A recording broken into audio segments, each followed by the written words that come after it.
The tale opens with a boy named Errol sitting down for lunch with his family. His dad is surprised by how calm he seems, admitting he couldn't get a wink of sleep just thinking about what kind of hero class his son might end up with.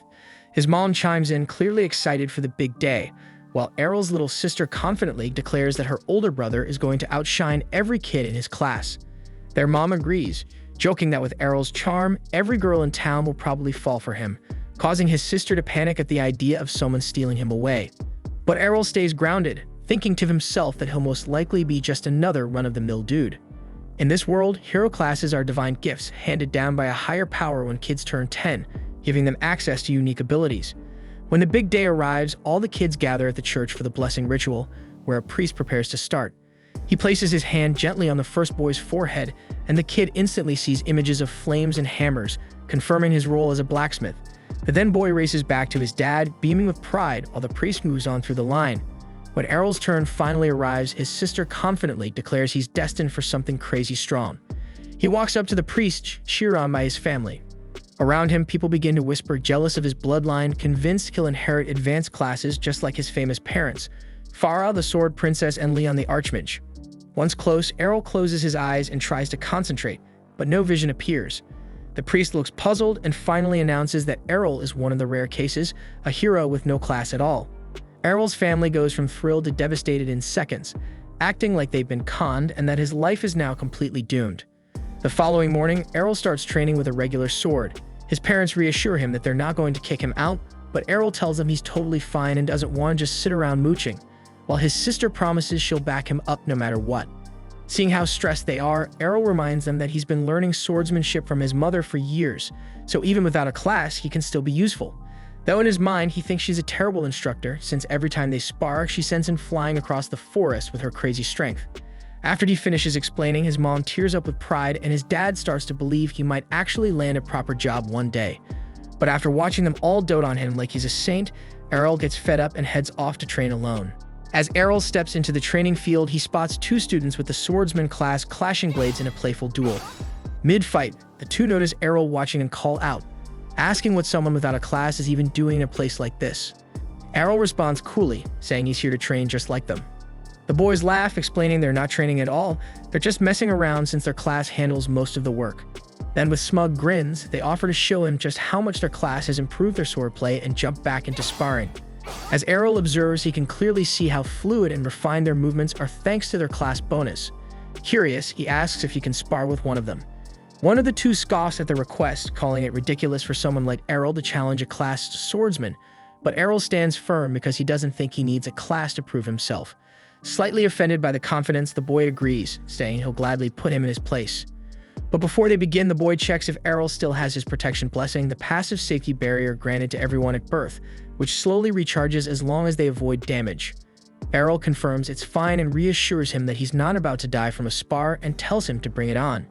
Annoyed by his tone, the swordsman rushes forward and swings hard, only to be stunned when Errol effortlessly redirects his strike.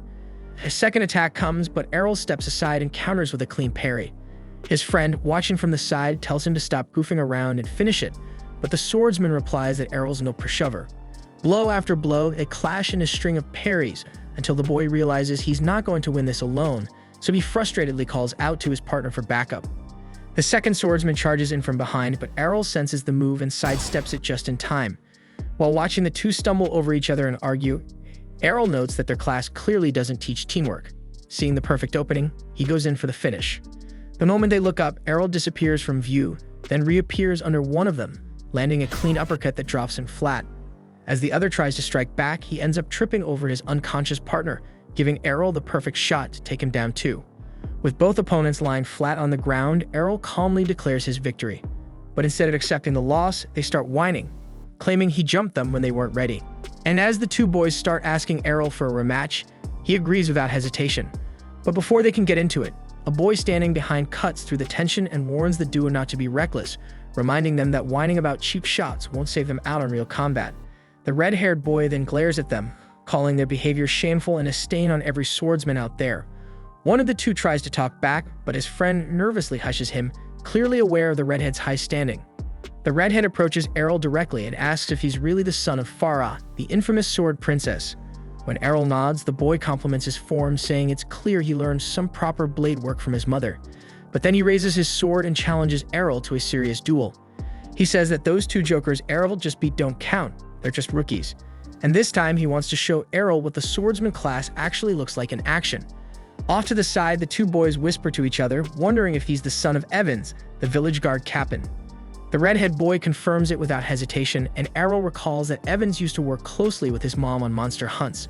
Looking at the redhead now, Errol thinks it's hard to believe he's Evans' son. He's way too pretty to be related to someone that gruff, so he wonders if the kid's gonna turn into a walking wall of muscles like his dad someday. The boy's voice suddenly shakes as he praises his father, calling him a brilliant swordsman and a wise teacher. But it clearly bugs him that Errol's mother stole the title of strongest warrior in the village. Errol picks up on the jealousy right away, and it's obvious the kid's using this duel to settle a personal grudge he has with Errol's mom. When Errol says it out loud, the redhead looks flustered, but asks if Errol honestly believes the same. And Errol smugly affirms that his mother is the strongest person in the village. The red-haired boy doesn't argue, but instead he insists that he's inherited the finest swordsmanship from his father and plans to prove that the Evans family stands above the rest. After cooling down a bit, he explains that he received his swordsman class a year ago and has been training relentlessly under his father ever since, so he believes all that hard work guarantees his victory. But Errol doesn't back down and calmly replies that he's had plenty of guidance from his own powerhouse of a mother, so he's not planning to lose either. Both of them raise their blades as the duel begins, and the red-haired boy lunges in first. Errol meets the blow with a sharp block and counters immediately, and before long, they're caught in a fast-paced back and forth. Watching them go at it, the two boys from earlier are stunned because Errol's keeping up with someone elite, even though he's got no class backing him. While observing the redhead's swings, Errol admits to himself that this guy's definitely on another level compared to the others, but his strikes are fueled more by frustration than focus.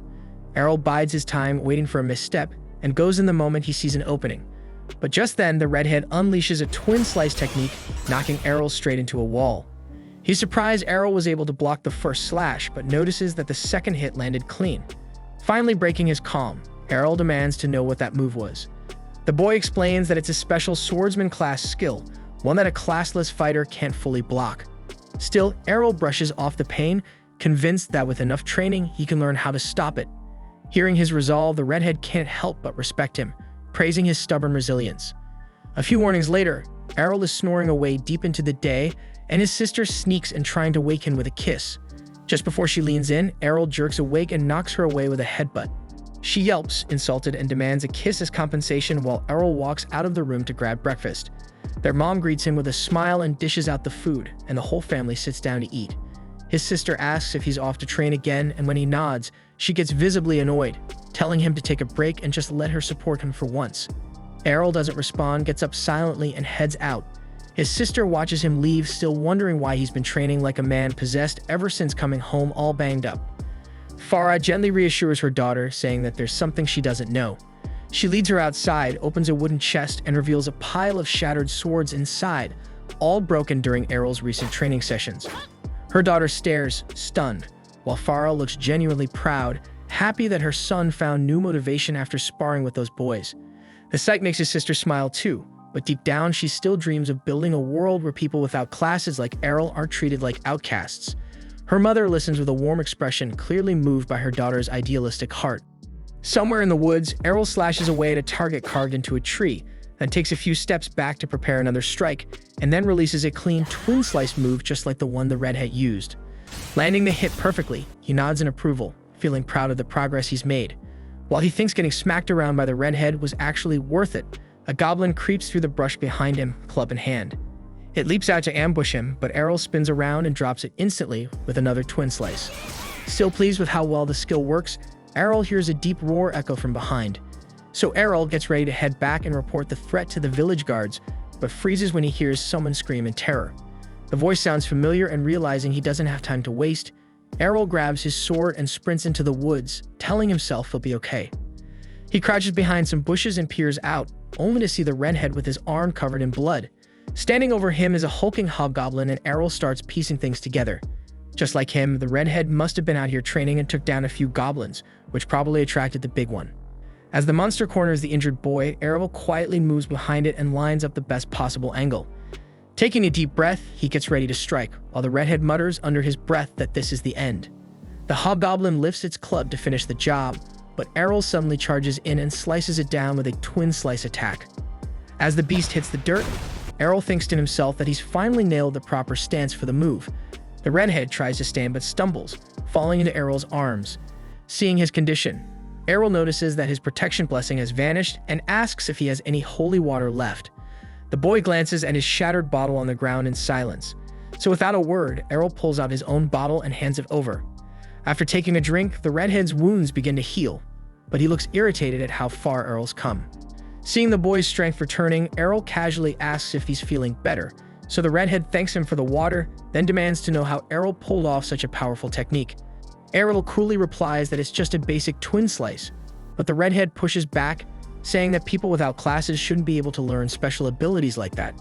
Errol replies that he pushed himself way past his limits to make it happen. The redhead looks puzzled, so Errol explains how he broke down the rhythm, timing, and movement until it clicked. Then he smirks and says that his biggest training tool is the redhead himself. Getting pummeled by that skill over and over is exactly how he figured it out. And while the redhead tries to process everything he just heard, Errol casually tells him that he's been homing his twin slice specifically to beat him in their rematch. The redhead, clearly impressed by the dedication, agrees to take him on. Errol double-checks if he's really up for it, but the boy insists because it's the least he can do after getting saved and patched up by him. Errol blinks, surprised he actually understands how to return a favor, and the boy glares back, clearly offended by the implication. Soon they both draw their swords again and open the match by launching twin slice at the same time. The redhead is stunned when Errol blocks both of his strikes and then gets smacked by a follow-up attack. Confused, he demands to know what just happened, so Errol calmly replies that he threw in a third slice. The redhead glares at him and reminds him that it's called twin slice for a reason, but Errol shrugs and says that since he didn't inherit his skill from a class, he can tweak it however he wants. He also admits that this was the first time he managed to land that third strike properly, which only frustrates the redhead further. Thinking a class swordsman should never lose to someone like Errol, the redhead challenges him again to prove it. They ready their blades once more, and the redhead, now composed, plans to use his speed advantage to win. When both charge in again with twin slice, the redhead keeps his eyes open for that sneaky third strike, but even expecting it isn't enough. The extra hit still breaks through his defense and knocks him flat. Errol holds his sword to the redhead's chest and tells him this outcome was pretty much guaranteed. Grimacing, the redhead asks why the final hit is so quick, so Errol smirks and says he learned it from watching him. He explains that by slowing down the first two strikes just slightly, he loads all his strength into the third, turning it into a surprise finisher. Frustrated and feeling completely outmatched, the redhead clenches his teeth in defeat while Errol walks off, calm and victorious. A few days later, during dinner with his family, Farah casually brings up that Evans' son has headed off to train in Brescia. The name catches Errol off guard and he asks what Brescia is, so his mother explains that it's the legendary city of swords, and she herself trained at one of its top guilds before getting married. Hearing that, Errol's eyes light up with excitement, already imagining how far he could go if he trains there too, as a classless fighter carving his own path. 5 years have passed, and we see the grown-up Errol riding toward Brescia city aboard a carriage. As they pass through a wooded area, the driver informs the passengers that they'll arrive soon once they climb the upcoming hill. A woman seated among them turns to the others and asks if they're all heading to the same destination. A gruff barbarian swordsman responds curtly, and she questions why he's so hostile. He points at her skimpy outfit, clearly annoyed, so she explains that minimal clothing boosts her effectiveness as a dual-blade fighter. The two swordsmen quickly start arguing, tension rising, while the driver chuckles and comments on how strong advanced classes are supposed to be. Suddenly, the carriage grinds to a halt as a swarm of wild orcs blocks the path ahead. The driver challenges the two fighters to show off their skills, but their boldness vanishes in an instant when the Orc King rises. A terrified noblewoman clings to the barbarian boy's arm, but he shoves her aside and bolts. The girl runs too, and the driver, seeing the chaos, also turns to flee. But Errol steps forward without a word and charges straight into the pack of orcs. He begins slicing through them with clean precision, and the driver spots him using a blink dash technique. Yet as the monsters close in from all sides, the driver figures there's no way Errol makes it out. Then in a blur, Errol spins like a cyclone and cuts down the entire horde, while everyone stares in disbelief. The driver immediately recognizes the move. It's Blade Dance, the iconic ability of the legendary sword princess. He's baffled and wonders how Errol can use that because it's supposed to be exclusive to female classes. Right in front of him, Errol dodges the Orc King's massive weapon, flips over him mid-air, and plunges his sword deep into the monster's skull, dropping it instantly. Once it's over, Aurel calmly walks back and tells the driver to continue toward Brescia. When he mentions he's heading there to grow stronger, the driver can't believe what he's hearing, saying Errol's already ridiculously powerful. Then an excited young man asks Aurel what class he belongs to, and everyone is stunned when he says he doesn't have one at all. We then flash back 5 years earlier when Aurel showed his mom the twin slice technique he picked up from the red-haired swordswoman. She thought she was dreaming, but Aurel explained that he'd been learning combat skills even without a class. Then he asked her to teach him the sword princess techniques before heading off to train in Brescia, and his mother gets overwhelmed with pride and immediately starts bragging to everyone in the family about her son's impossible talent. Aurel's dream comes to an abrupt stop when the carriage driver shakes him awake, announcing their arrival in Brescia. As Aurel steps out, he notices swordsmen all around, many of them wielding the aura of seasoned veterans. Curious, he asks the driver about his class, but the man plays it off, claiming he's just a regular man. Aurel doesn't buy it, pointing out how accurately the driver recognized his sword abilities, so clearly he's got skills. Cornered, the man admits he's actually a high-ranking holy knight. Aurel then asks why someone like him is chauffeuring carriages, and the driver explains that whenever he grows weary of battle, he takes a break from combat by doing something simple like driving passengers around. Aurel nods, appreciating the idea of taking time off from constant training. The driver then recommends that he join a sword guild as a starting point. He tells Aurel that Brescia hosts frequent sword tournaments where he can earn some solid prize money. But guild membership is a requirement, so Aurel agrees with the suggestion, feeling eager to test himself against elite fighters. The driver also cautions him that there are some sketchy guilds around, so he should choose wisely. Once they part ways, Aurel turns toward the heart of the city. He spots a recruitment booth for the Cavaliers Guild, which only accepts Meg-Tech classes, and another called Sword Road, which appears open to everyone holding a sword. Out of nowhere, a girl rushes up and lunges to hug him, but faceplants hard when Aurel effortlessly steps aside without even looking. Shocked, she wonders how he dodged her so easily and figures he must have exceptional perception. Aurel's a bit lost, unsure who she is, when she immediately asks if he's looking to join a guild. He nods and she launches into an enthusiastic pitch for her brand new guild. She even pulls out a contract for him to sign, but he silently walks off. She grabs his belt to stop him and demands to know why he's leaving. Aurel tells her she looks way too damn desperate and assumes her guild must be weak as hell if they're begging for members. She pretends they're part of a famous elite guild, but Aurel isn't falling for it and brushes her off. She quickly introduces herself as Lilia and, in a last-ditch effort, promises to go on a date with him if he joins. Aurel flatly tells her he's not interested, leaving her stunned. He walks off thinking she reminds him of his little sister, cocky attitude, flat as a board. Aurel then asks Lilia which guild is considered the most powerful in Brescia, and she instantly fumes at his lack of respect. After taking a deep breath to compose herself, she tells him that the top guild is Black Blade, known for having 8 ranked swordsmen. She gives him directions to their massive base, and Aurel makes his way over. At the entrance, a guard steps forward and asks his business. Aurel replies that he wants to join, and the guard directs him toward the application area. Aurel heads that way and waits in line for registration. When it's finally his turn, the receptionist informs him that the guild only accepts applicants with advanced combat classes. Aurel responds that he doesn't have a class, and the receptionist bursts into laughter before bluntly telling him to leave. The people standing nearby start murmuring about him. Aurel tries to ask if he can at least take the entrance test, stating he's confident in his strength. But the receptionist refuses, insisting the rules can't be bent. Just then, several A-ranked swordsmen walk in, lighting up the room, but Aurel decides not to waste his time and walks out. He tries approaching other guilds throughout the city, but none of them are willing to give him a shot. All turn him away without hesitation. By the end of the day, Aurel feels defeated. But then he recalls that his mother once gave him a recommendation letter to help him get into her former guild. At the time, he figured she was just being overly cautious, but now he understands that she knew the kind of rejection he'd face. As Aurel makes up his mind to head to her old guild, Lilia suddenly shows up again, but he brushes past her without saying a word. While he walks through the streets, she chases after him, pleading for him to join and help her revive her guild. Aurel keeps saying no, so Lilia takes things up a notch and offers to lick his boots if that's what it takes. But Aurel walks off, leaving her behind as stunned onlookers stare in silence. Even so, Lilia shouts that she won't give up on him. Eventually, Aurel locates the guild's address, but Lilia catches up once more. She insists he's welcome to sign up and points to the huge building nearby. Aurel is confused why a guild that big seems so unimpressive, and Lilia admits they've lost most of their old prestige. Still, she's determined to bring back the glory of the Dragon Fang Guild, the one that was once led by the legendary Dual Swords King. Hearing that name jogs Errol's memory, reminding him that his mother was once a part of that same guild in her younger days. That's when he finally agrees to take a look, so Lilia leads him inside and guides him to an open seat. Out of nowhere, Lilia's drunken father stumbles up from the couch and she instantly snaps at him. She reminds him that the doctor strictly forbade him from drinking, and besides, they don't even have money to waste on booze. But her father waves her off, clearly doesn't give a shit, and Errol suddenly realizes this man is none other than the Dual Swords King. As he spots the missing arm, the man looks at Errol and bluntly tells him to walk away because this guild's going down anyway.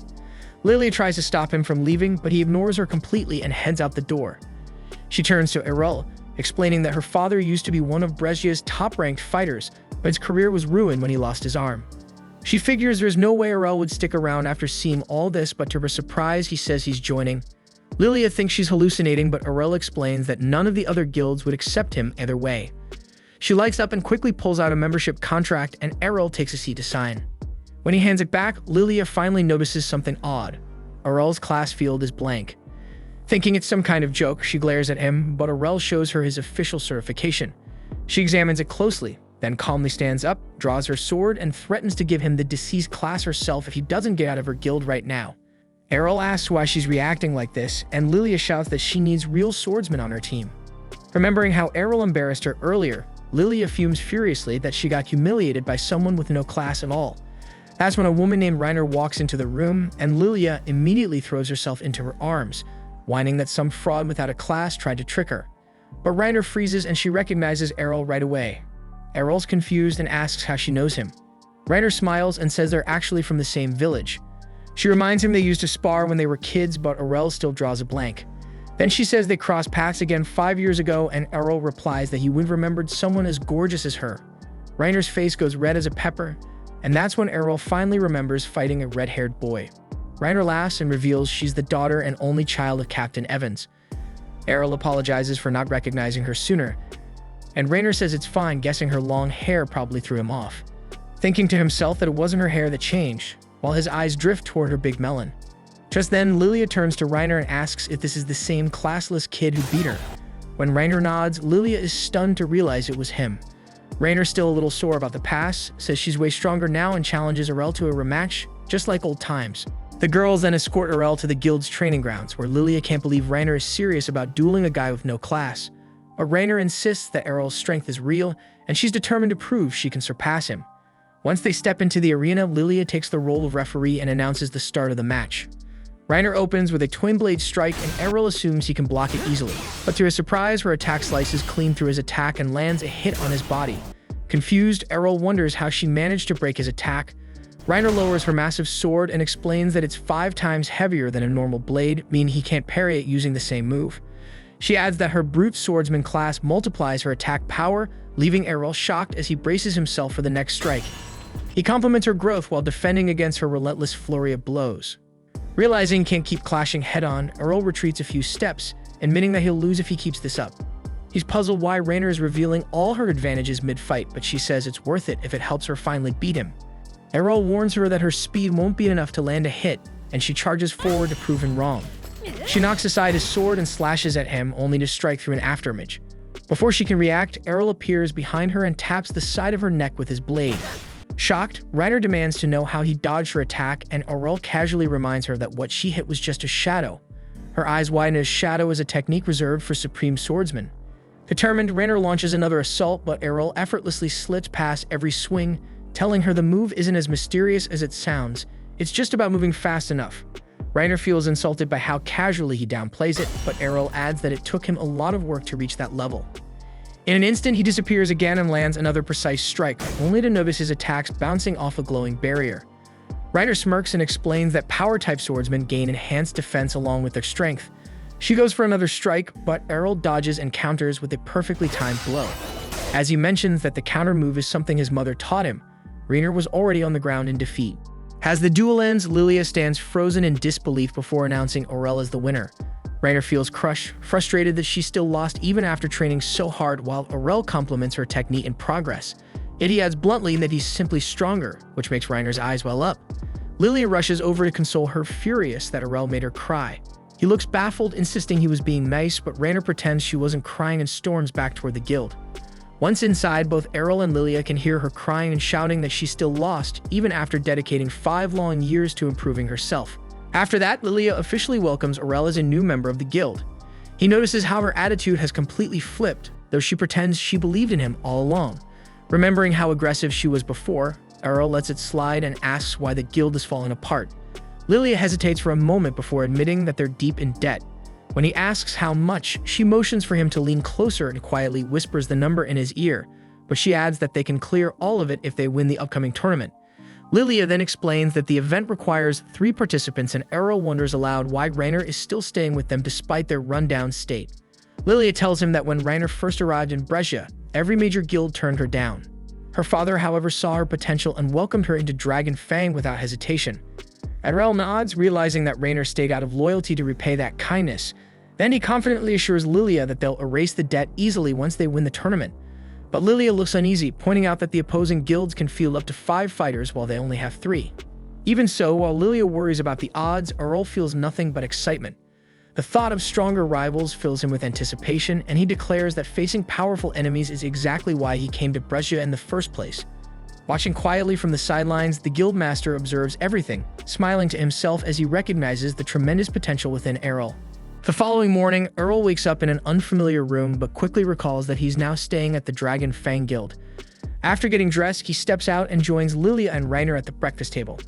Lilia greets him and asks how he slept, and Errol says it was so good, adding that it's been a long time since he slept in a real bed.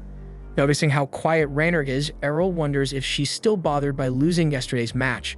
But before he can think too long, Lilia breaks the silence, excitedly announcing that they're officially registered for the guild tournament. Beaming with pride, she says Dragon Fang is registered and ready to fight. Errol curiously asks if the prize money is enough to wipe out their debt. Lilia confirms it is and begins explaining the rules of the tournament, revealing that victory requires eliminating every opposing guild member.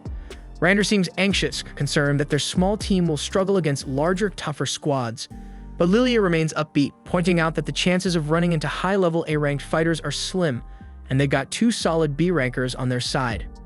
Errol looks puzzled at the mention of ranks, so Rainer scoffs at him for being clueless, and Lilia breaks it down, saying that swordsmen are ranked from D up to A based on overall combat power. She also mentions that only 20 people in all of Brescia hold the A rank, and that both she and Rainer are classified as B rank. And even though Errol beat Rainer, Lilia doesn't believe he's A ranked, since the jump in strength between B and A is massive. All of a sudden, she remembers the matchups for the tournament are about to be revealed, and she rushes off to check. As Lilia heads out, Rainer stands up too, and Errol asks where she's going. When she says she's heading out to train, Errol confirms she's a power bladesman and asks if she has any other abilities tied to that class. She tells him about a skill called Guts, which boosts her defense barrier significantly. Eager to learn it, Errol stands up and grabs Rainer's hands. Rainer blushes, thinking he's about to flirt, but then he calmly asks her to beat him up using her sheathed blade. Errol tells her this will bring them closer, but Rainer gets flustered and says she's not into that freaking kind of relationship. Errol quickly explains that he's not trying to be weird. He just wants to understand how her Guts skill works. Since the ability strengthens a person's resilience under pressure, he figures the fastest way to learn it is by letting her hit him over and over again. Rainer then reminds Errol that divine blessings can't simply be copied, and that her abilities were granted, not taught. But Errol brings up how he was able to learn both Twin Slice and Shadow, leaving her momentarily speechless. Without saying more, she leads him to the training field where Errol asks to borrow her heavy sword. Rainer doubts he can even lift it, but her eyes widen in shock as he effortlessly draws it. Errol calmly tells her that it's thanks to the endless hours of training he's poured in, and he's confident he can master the Guts ability too. That's when Rainer finally acknowledges his determination. She agrees to help him learn, warning that she won't be holding back. Errol feels genuinely lucky to have such a powerful ally from his hometown. Blushing from his words, Rainer raises her blade and their special training begins. Not long after, Lilia comes bursting in, completely panicked over the tournament matchups. She's in tears when she announces that their very first opponent is Black Blade, the most elite guild in all of Brescia. Knowing that their captain Jorg is a total monster with no sense of mercy, Lilia fears he'll show no restraint in crushing them. Still, she decides they'll face fate head-on and give it their all. Then when Lilia finally notices Rainer hammering down on Errol, she assumes they're having a falling out. Rainer explains it's just intense training, but Lilia remains convinced Rainer is venting her anger on him. Covered in bruises, Errol staggers up and complains that he's starving, but Lilia tells him to drink some holy water first to recover. As the days pass, the tournament day finally arrives. Errol is blown away by the enormous coliseum and the roaring crowd filling the seats. He then overhears some spectators chatting nearby, and they're excited to see two big guilds clash, but their money's on Black Blade, since nobody expects anything from the rundown Dragon Fang. Lilia grits her teeth, ready to snap, but Reiner stops her before she can cause a scene. Errol is surprised there's gambling going on, and Lilia suddenly grins darkly as she sees their odds are set at 20-1. Errol seems impressed by the number, but Lilia reminds him that it just means everyone expects them to get destroyed. Still, she thinks the outrageous odds are the perfect chance to make some quick money if they pull off a miracle and win. Knowing full well they're doomed if they lose anyway, Lilia confesses she went all in. She mortgaged her home and bet every last coin they had on Dragon Fang. Reiner nervously points out that they're more likely to lose, but Lilia shrugs, saying it's not like things can get any worse. Out of nowhere, Jord approaches and commends Lilia for defending her father's guild with such fire. He casually asks about the mysterious classless fighter she brought in, and Lilia immediately suspects he's being sarcastic. With a fake tone of concern, Jorg says it saddens him to see his old rival guild in decline. Then with a smirk, he claims he personally arranged their matchup because the crowd would love a battle between the former strongest and the current strongest guild. He even says he did her a favor, letting her profit off the betting odds. But Jorg can't hold back his laugh, knowing there's no way she'll defeat the elite team he personally handpicked. When Lilia firmly declares they'll win anyway, Jorg walks off, leaving her boiling with rage. Errol watches quietly, seeing right through Jorg's manipulative charm and empty compliments. Later, as the match time approaches, the announcer hypes up the event and the audience explodes with excitement. Errol observes that Jorg himself won't be participating and wonders if the guild master is showing mercy. Lilia quickly shuts that down, reminding him that Jorg's members are all A rankers, and Reiner agrees that they're definitely not pulling any punches. But that only makes Errol more eager to face off against high-level swordsmen. Shortly, the announcer announces the first fight, Black Blade's Geo versus Dragon Fang's classless Errol. As Errol enters the battlefield, whispers ripple through the audience. People scoff, wondering why Dragon Fang would send someone with no class to be publicly embarrassed. Even Geo sighs and thinks that this fight is going to be a complete waste of time. As the match begins, Geo immediately teleports forward and stabs Errol with his sword. Lilia gasps in panic, but Reiner calmly says it's just a shadow clone. As the false image vanishes, Geo's confident smile begins to fade. He spins and thrusts again at the figure behind him, only for that one to dissolve as well. That's when he realizes there are now two more Errols standing across the arena. Thinking he can finish them all in one move, Geo charges up a blink dash and strikes, only to be caught off guard by a third version behind him. The three shadows all lunge at once, and Geo manages to destroy them, but it's too late. The real Errol emerges from beneath him and lands a clean hit, dropping Geo in a single blow. Crumpled on the ground, Geo struggles to understand how Errol summoned three illusions at once, but Errol casually explains that his mother can create 5 shadows without breaking a sweat. With the match over, the announcer calls Errol the winner, and the crowd erupts into cheers. Lilia jumps up, celebrating, while Reiner stares in disbelief that Errol just crushed an A-rank swordsman like it was nothing.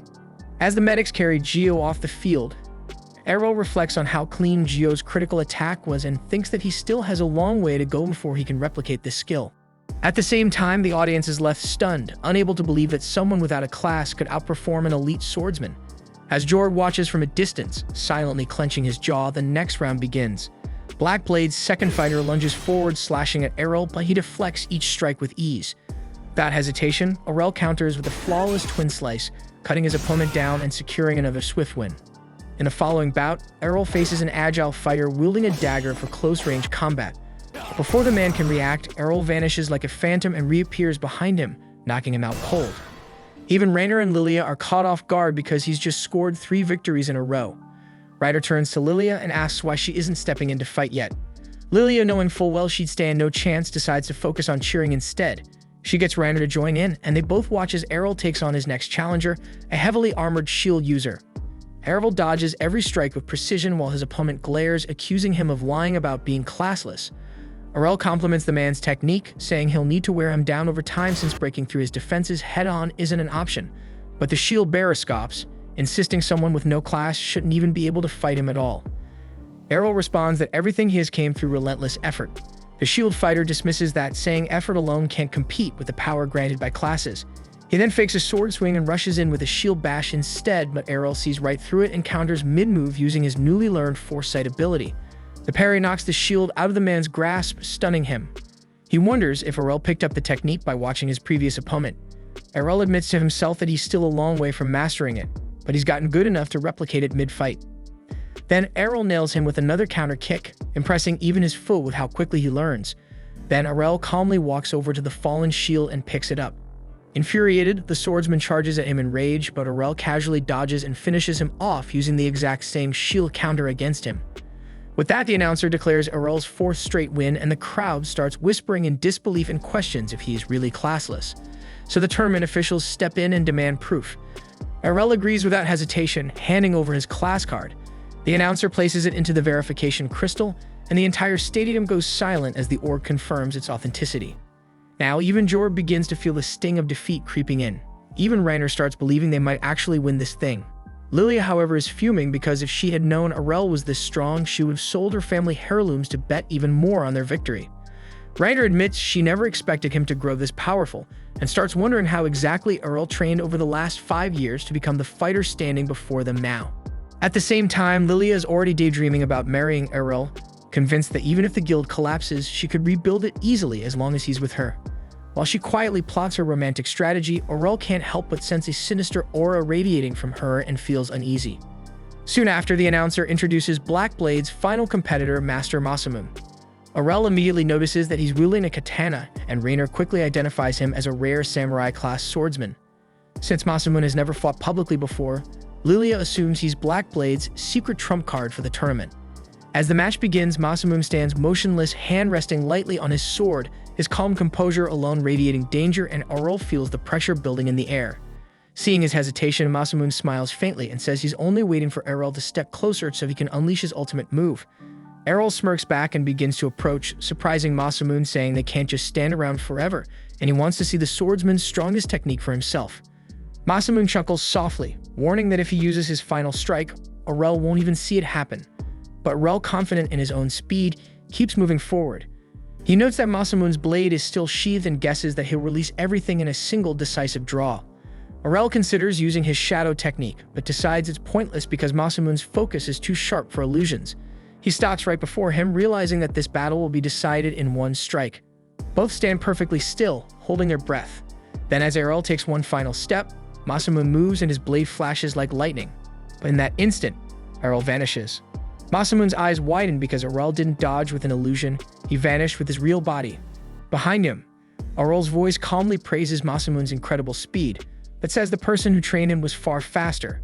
Then Errol unleashes Piercing Tempest, the Sword Princess's signature finisher, striking Masamune with a storm of slashes that sends him crashing to the ground.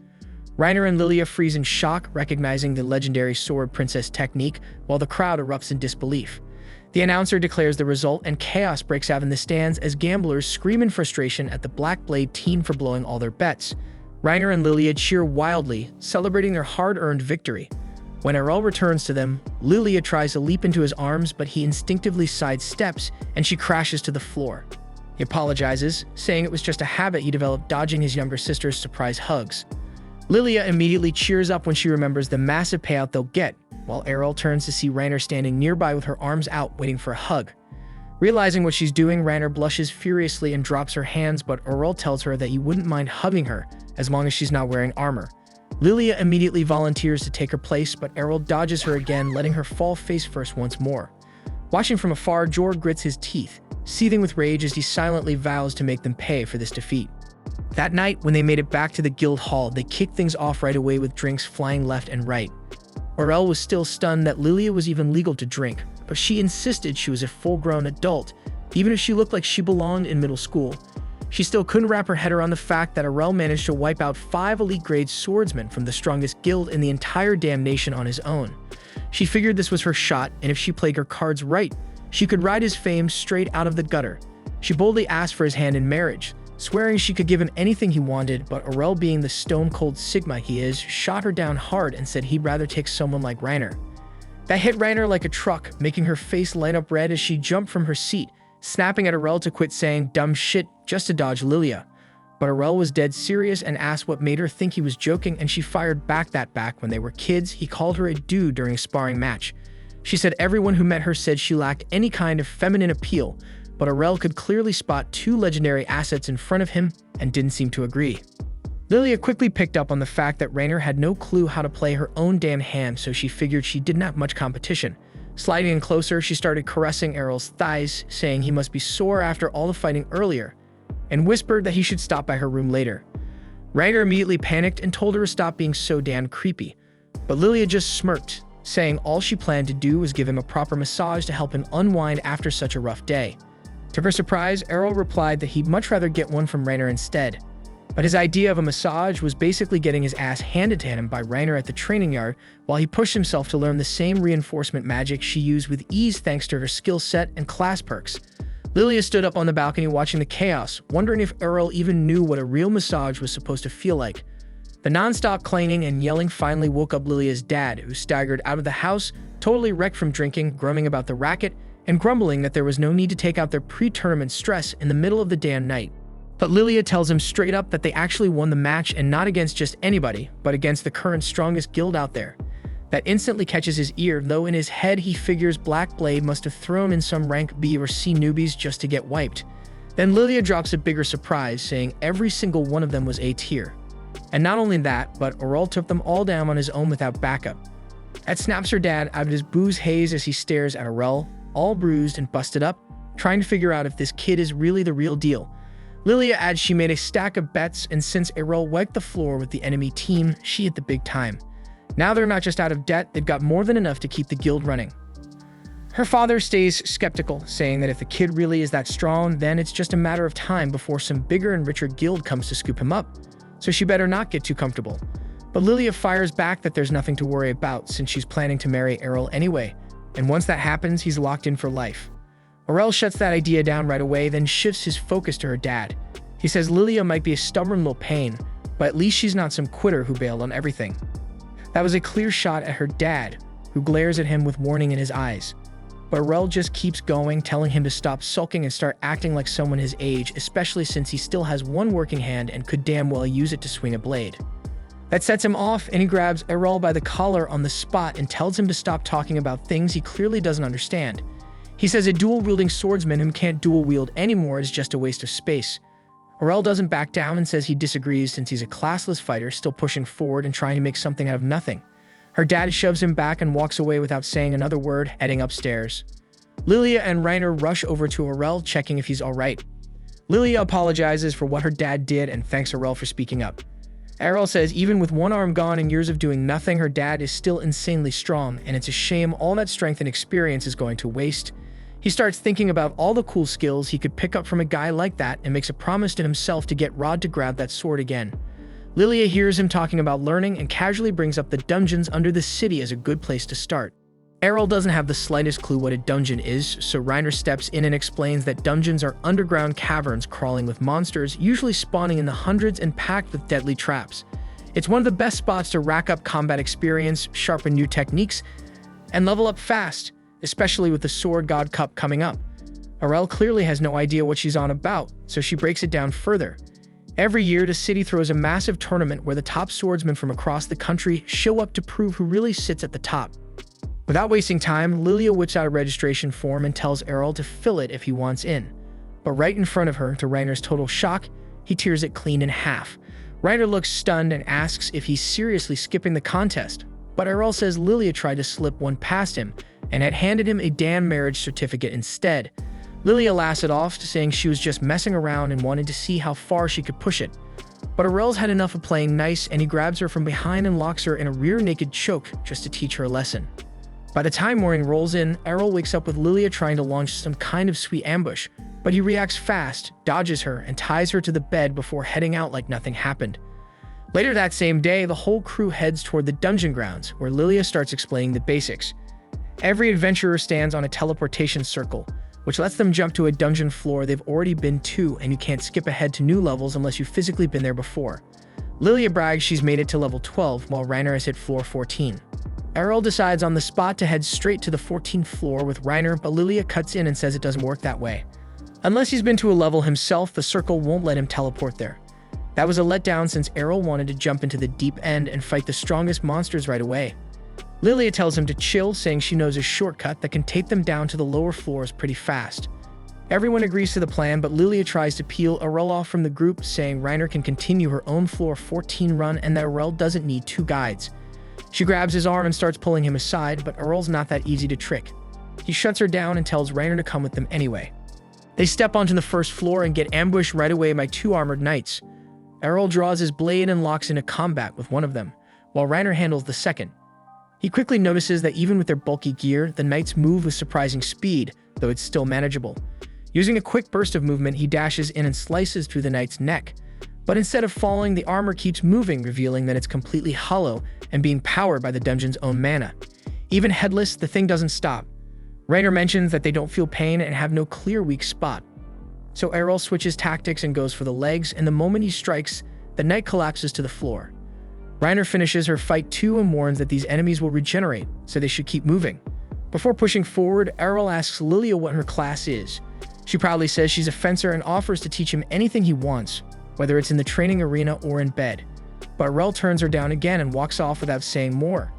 Just before they reach the second floor, they hear a voice crying for help behind a nearby door. As they approach, they find a man drenched in blood, kneeling on the floor and begging them to save him. Reiner suggests taking him to the surface, but he refuses, claiming his teammates are still trapped inside after triggering a trap. He pleads for their help, and Lilia instantly asks how much he's offering. To her surprise, he actually hands over a decent amount of cash from his gambling winnings. Still, something about the guy doesn't sit right with Errol. Walking behind him, Errol watches closely. From his own experience, anyone bleeding that badly wouldn't even be able to sit up without holy water, let alone walk all the way back here. He realizes the blood and wounds are completely fake, but he keeps it to himself, thinking this might turn into something more entertaining. The man leads them into a hidden chamber where they spot a long trail of blood and a small puddle in the center, with a single gold coin placed neatly in the middle. Lilia's eyes light up the second she sees the coin. As she reaches for it, a teleportation circle activates beneath their feet. Reiner catches on that they walk straight into a trap, while the man smirks and admits he got paid well to set it up. What he didn't expect was for the magic circle to drag him along too. They'd all reappear on a floor none of them recognize, not even Reiner, which means it's deeper than the 14th level, but so far no enemies have shown up. The man who faked his injuries was now trembling uncontrollably, his voice cracking as he muttered that they'd somehow stumbled onto the dungeon's final floor, the one said to house the advanced sword god. Right then, a knight clad in rainbow-colored enchanted armor appeared before them. Lilia wasn't buying any of it, brushing off the whole sword god class as a dumb legend. Errol, on the other hand, instantly recognized how bad the situation was. He shoved Lilia to the ground just as the sword god unleashed a high-speed slash that tore straight through the dungeon walls. The moment the dust settled, the sword god charged directly at Errol. He barely managed to lift his sword in time to block the hit, and even then the force slammed him into the wall. Still, he realized he only survived it thanks to the reinforcement training Reiner had drilled into him. He went on the counterattack immediately, swinging at the knight, but his opponent was insanely fast and danced backward with expert-level footwork. That made Errol grin, saying this was the perfect time to test his limits. His party was stunned as he stepped in again, using the same divine step technique, launching a flurry of strikes that the knight caught and blocked one by one. The pressure pushed the knight back, but he suddenly activated a skill that spiked the gravity in the room, pinning everyone else to the floor. But Errol stayed on his feet with ease because he'd already gone through this kind of pressure back when he was a kid. His mom used to train him under the same conditions where standing alone took everything he had. When she came at him back then, he was completely helpless. But now things had changed. He pulled out the gold coin and used it to cancel the effect, opening a small window in the knight's defenses. Errol didn't waste it, and he tapped into one of his strongest moves, a technique called infinite break. The impact shattered the knight's body completely, leaving the others in stunned silence. He then took a sip of holy water to recover his strength, and then the entire group exited the dungeon safely through the teleportation portal. Back at the tavern, Rod was once again drowning himself in booze when he overheard three loudmouth punks bragging about how they lured the new recruits from the Dragon Fang Guild straight into a trap, proudly saying those poor bastards probably weren't coming back. Rod stood up, walked over, and shattered their table with a single punch. He demanded they spill everything they knew, but before they could answer, Jorg stepped in and called him a useless drunk. Rod instantly put the pieces together. If Jorg was involved, then Lilia's odds of making it out alive were practically zero. Crushed by the thought, he lunged at Jorg in a rage, only to get tossed aside like garbage. He hit the ground hard, stuck there on his knees, wishing there was something he could do to save his little girl. But then a voice by the door pulled his attention. He turned around and saw Lilia walking in with Errol and Reiner, casually talking about how hungry they were. Lilia quickly spotted her father and that smug bastard Jorg, but she was caught off guard when Rod pulled her into a tight hug and quietly thanked whatever was up there that she was still alive. Rainer stepped forward and called Jorg out on the spot, saying they got everything from his lackey, who confessed the whole thing was his doing. Jorg, like any sleazy politician, denied everything without hesitation and claimed that anyone who enters the dungeon is responsible for their own damn safety. And Arel couldn't exactly argue with that. Rod warned Jorg that he wasn't going to walk away from this clean. Jorg brushed him off again, called him a washed-up drunk who should have stayed in the gutter, and left without a care. Arel just stood there wondering what kind of garbage he'd have to deal with next.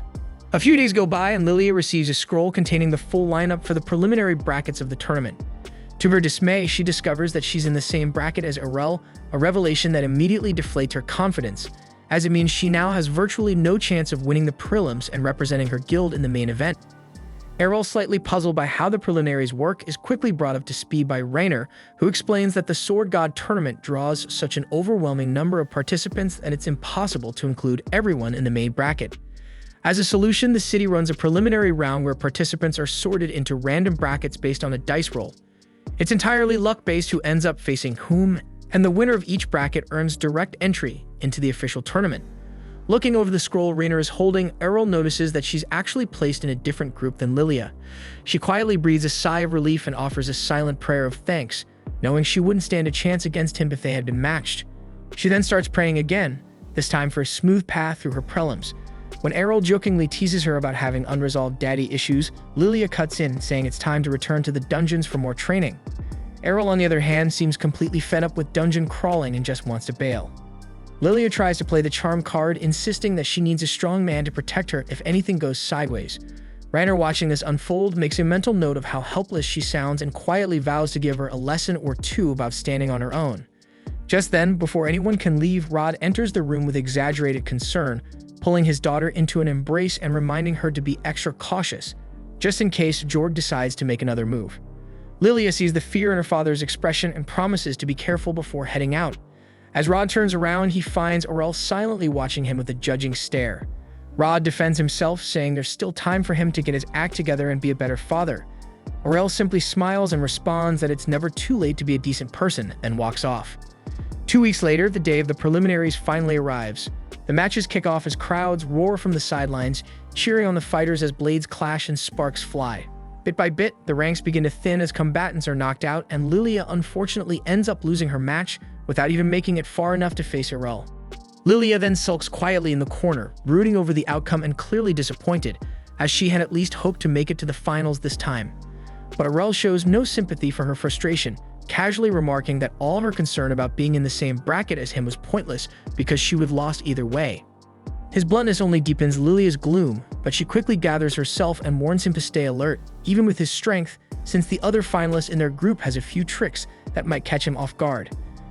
Arel, on the other hand, doesn't seem remotely concerned and remarks that he's already encountered nearly every kind of technique during his battles inside the dungeons, so it's unlikely this opponent would catch him off guard. Still, Lilia remains unconvinced and explains that the red-haired swordswoman is actually a magic swordsman, someone who could channel spells through her sword, enhancing it with mana and added force. That detail catches Arel's attention, as he hadn't expected the tournament centered on pure swordsmanship to allow the use of magic. But Lilia clarifies that it doesn't matter what class you belong to. As long as you're affiliated with a guild, you're qualified to compete in the tournament. Just then, the announcer calls for Arel to take the stage, and Lilia wishes him good luck. He makes his way into the arena and comes face to face with the red-haired girl, who bluntly declares that she's a magic swordsman and that her class is fully recognized in the tournament.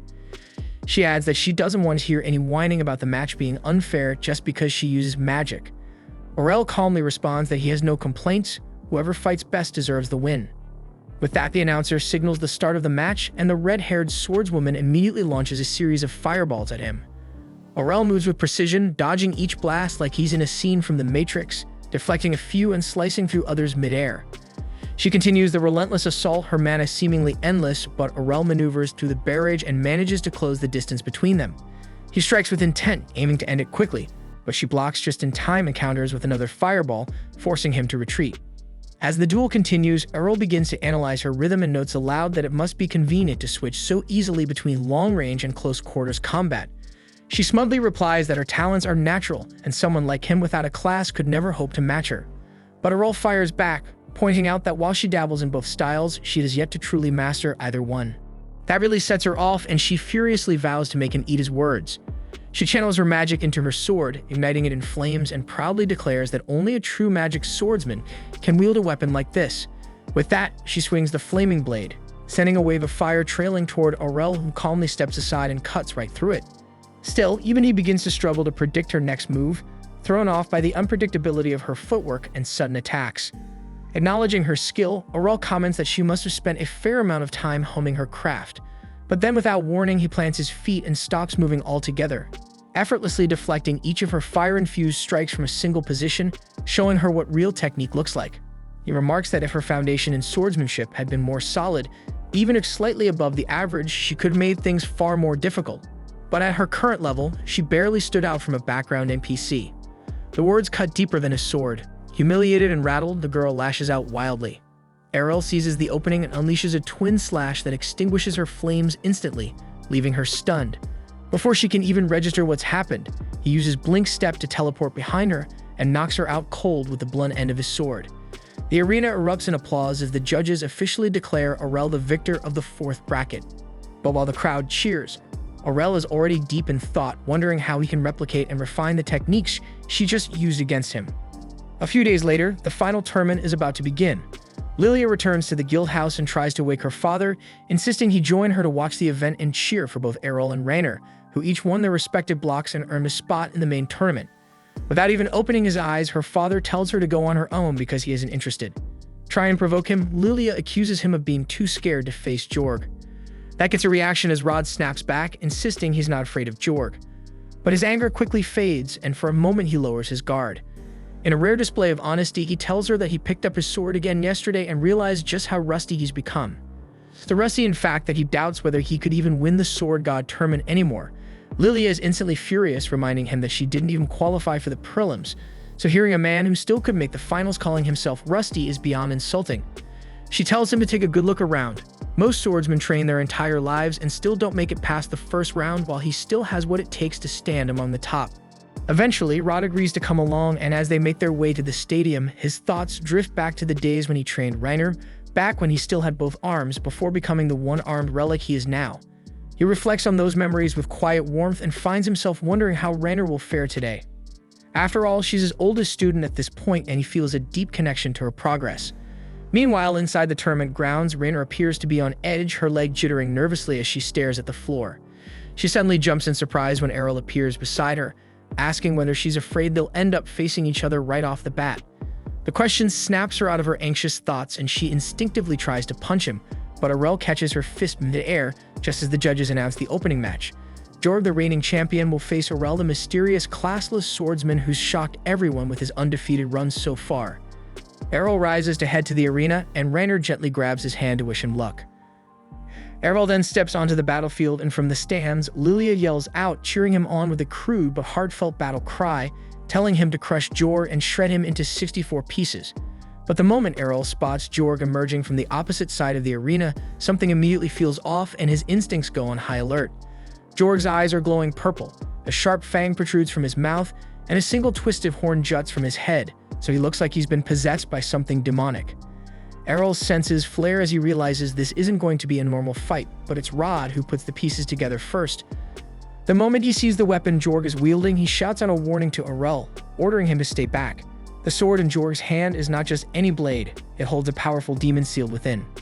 Jorg speaks, but even his voice has changed, deeper and distorted, as he calmly admits he didn't expect anyone to recognize what he's become. Lilia, clearly unsettled, doesn't understand that Jorg should know exactly who Rod is. But Rod explains that this isn't Jorg speaking anymore. The demon inside the sword has taken over completely, which means Jorg no longer has control over his actions. Rod also reveals that the weapon is in fact the original sword once used by the sword deity to defeat the Demon King. However, before his death, the Demon King cursed the blade, tainting it so severely that it was supposed to be sealed away forever in the royal vault. The demon grins, stating that although he was sealed away for centuries, he remained patient, waiting for the day someone would come along to set him free and claim his power. And that day finally came with Jorg. With a voice that echoes across the stadium, he declares his identity to all present. He is Gelda, the destroyer of mankind. The announcement sends a chill through the crowd, and even Rainer rushes outside wide-eyed. She admits she always believed Gelda was just a legend, a bedtime horror story to frighten children.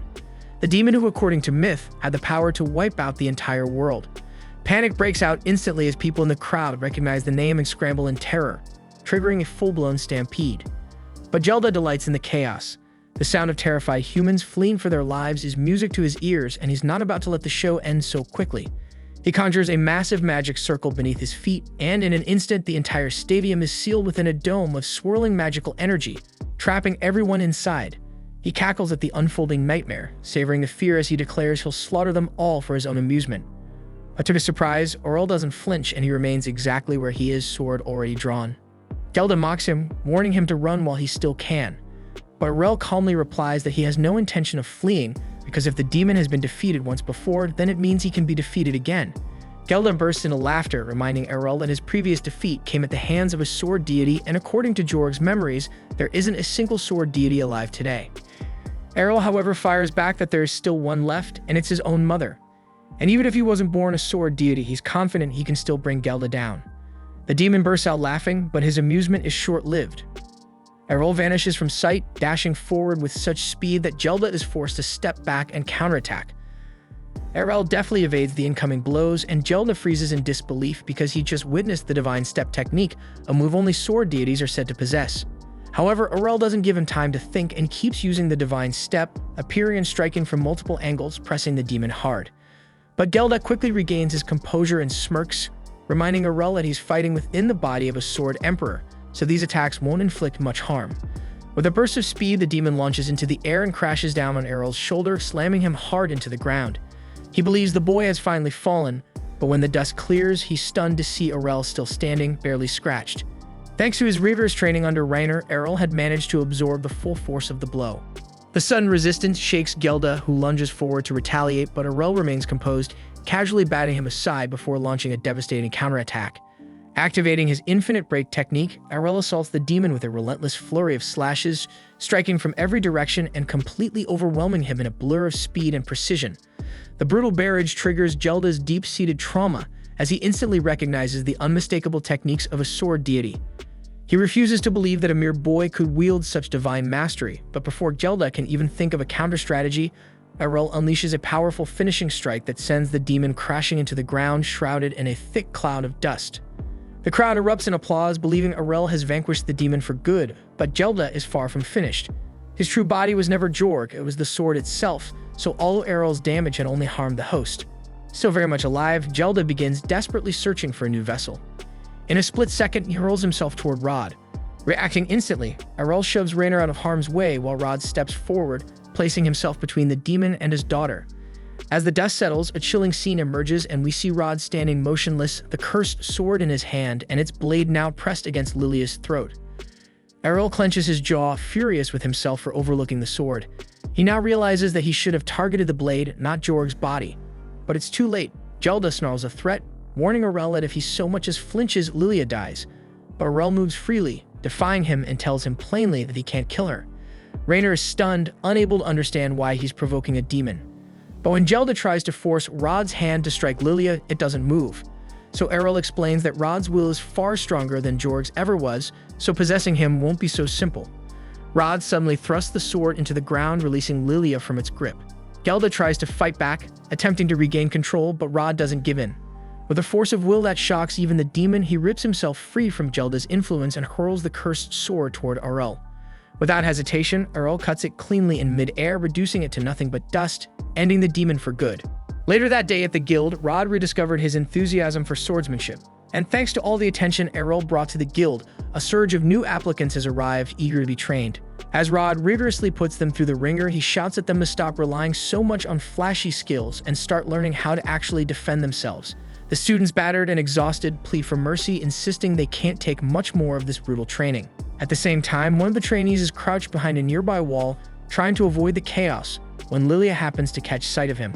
She questions why he's slacking off when everyone else is supposed to be training, but he confesses that Rod is just too intense and he needed to catch his breath. Lilia acknowledges that her father has definitely become more passionate about swordsmanship ever since he met Aurel. Speaking of Aurel, the student asks where he is since he hasn't shown up all day. Lilia then reveals that Aurel actually left the guild recently and Rainer's gone too because she ran off to find him. Lilia has been holding it together until now, but the moment she says it out loud, her emotions catch up with her and she breaks down in tears, feeling it's unfair that Aurel would leave her behind without saying anything. As for Errol, he's currently on his way back to his hometown. During the ride, the driver is shocked to learn that Errol managed to win the Sword God Cup during his short time in the city. He asks if Errol is really okay with leaving now, right at the peak of his fame, but Errol explains there's nothing left for him to gain by staying because he's learned everything he could. And what matters now is returning home, where he finally intends to put all of his skills to the test. Because this time, with everything he's gained, he might actually be able to defeat his mom. Back in Errol's hometown, his mother is in the garden casually picking flowers when Errol tries to sneak up on her. But before he even gets close, she calls him out without turning around. She welcomes him back warmly and remarks that he's definitely grown stronger, especially since she didn't notice his presence until he was practically right behind her. Errol straightforwardly tells her that he won the Sword God Cup, and she lights up with pride, saying she won it too when she was his age. And just as Errol is about to ask for a duel to test how far he's come, she suddenly flashes forward and appears directly in front of him before he can react. It's just a playful move, but Errol realizes that if she'd been holding a sword instead of a flower, he might have been in serious danger, and that's exactly why he wants to test himself against her.